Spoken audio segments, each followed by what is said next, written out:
Vamos a hablar del Mundial de Fútbol. Today we're going to talk about the World Cup. The World Cup 2026 is happening. I think it's happening like this week, maybe tomorrow it starts. The World Cup this time is going to be in the US, Canada, and Mexico. But I'm going to talk about some Spanish vocabulary you can use to talk about football and the World Cup more specifically. Let's go.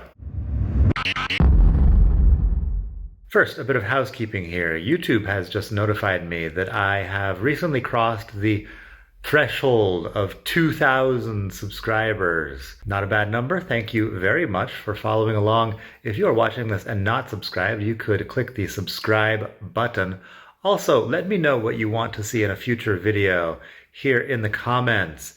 I am thinking that almost anybody could teach you how to conjugate, the verb hacer, but I am uniquely positioned to talk about in-depth Spanish cultural topics. I've been here in Spain for almost 22 years. I think I could do a better job at that. And, if you need to conjugate your verbs, you could learn that elsewhere. Anyway, let me know down in the comments what you would like to see. I'll try to help out. Football vocabulary in Spanish. Let's talk about El Mundial. El Mundial is the World Cup. Mundial comes from the word mundo, which is the world. Mundial is the adjective.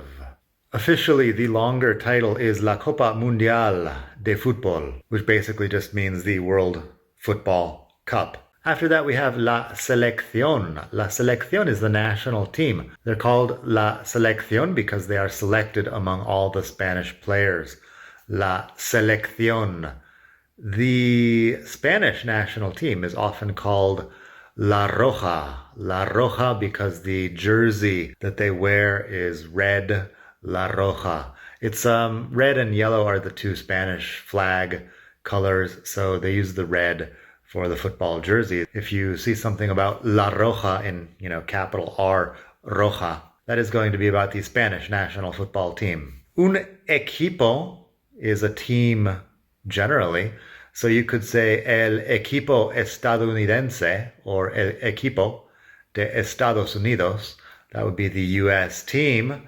El equipo mexicano or el equipo de Mexico would be the Mexican team, etc., etc., etc. Un equipo is a team. The topic of how you call different countries in Spanish is longer, but we don't have time for that today. Anyway, I'll make a video someday about all of the different countries, or at least the major ones. Today we're just going to do a brief list. Let's talk about un trofeo. Trofeo is a trophy. Trofeo. They don't do PH in Spanish, so we just have the F in there. It's a trophy. In this case, la copa is the trophy, so they might just call it la copa. You could also see a similar word, torneo. Torneo is a tournament. Torneo. So the World Cup is a football tournament, un torneo. The organization of this thing, we have la fase de grupos. La fase de grupos is the group phase where I think there's groups of 4 teams and they play among each other to decide who's going to continue. La fase de grupos. The other matches would be cuartos de final, semifinal, and final. Cuartos de final are the quarterfinals. Semifinal are the semifinals. Final is the final match. Actually, we also have octavos de final y dieciseisavos de final. Octavos de final are the 8th finals, I guess. I don't remember hearing that in English when I was following the NBA. I think the 8th finals are just the first round of the playoffs. Dieciseisavos del final is the 16th finals. We have a lot of teams in the World Cup, more than in a US sports league. So that's why we have these other words. Dieciseisavo comes from dieciseis, which is 16. So dieciseisavo is like the 16th part of something, if we're talking about a fraction. We have ganar, which is to win. Ganar. Ganar could also be to earn money. Ganar un partido. Partido is a match or a game. So ganar un partido is to win a match or a game. Partido is the other word there that we need to know. So that is ganar. After that we have perder. Perder is to lose.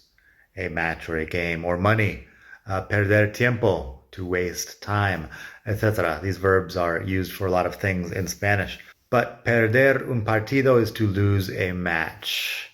Empatar is to tie. I think in the World Cup they have to do other things. We'll talk about that in a minute because, you can't have a tie in a tournament like this. But the word for tie in football generally is un empate.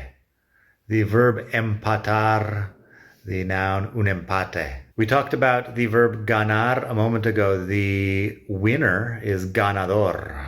Winner is ganador. Perdedor is loser. You might remember the song from Beck from a long time ago where he sings, Soy un perdedor, I'm a loser baby, etc. Perdedor comes from perder, like ganador comes from ganar. We have the word prórroga. Prórroga is the extra time, the overtime, I guess we call it. Prórroga. We use that also for other things that receive extra time. Like if my rent contract runs out, the same word is used for like an extra year that is automatically added to the rent contract. This is just a thing. In the absence of a new contract, the old contract is assumed to be renewed automatically. It's called una prórroga. You may never need to know that, but if you're renting here in Spain, it could come in handy at some point. Anyway, prórroga in football is the extra time that they give at the end of a match. After that, they have los penaltis. Penalty is a penalty kick. Los penaltis, if the extra time, the overtime, does not produce a clear winner, then they do penalty kicks to produce a final result. So that is penalty with the I on the end, not the Y in Spanish. It comes from the English word, but that's how they spell it in Spanish. Finally, we have los campeones. Campeón is champion. Los campeones are the champions because, it's going to be a team of people in this case because it's a team sport. So, los campeones. There's a lot more World Cup vocabulary and football vocabulary. I am not an expert. I just looked at the Wikipedia article about this and picked out some important words. So you could take a look, ask me questions down below. Like I said, I'd be happy to help you out if I can. I am happy to have 2,000 subscribers to be doing something useful here on YouTube. Thank you very much for watching. Like I said, you could like or subscribe. You can also support the channel. Make a donation at expatmadrid.com/donate. I will be eternally grateful. I will give you a shout out in a future video or podcast. Just let me know your name, where you're from. I'm happy to receive any sort of help that you can send along. expatmadrid.com/donate. Thank you very much. Hasta la próxima. Bye.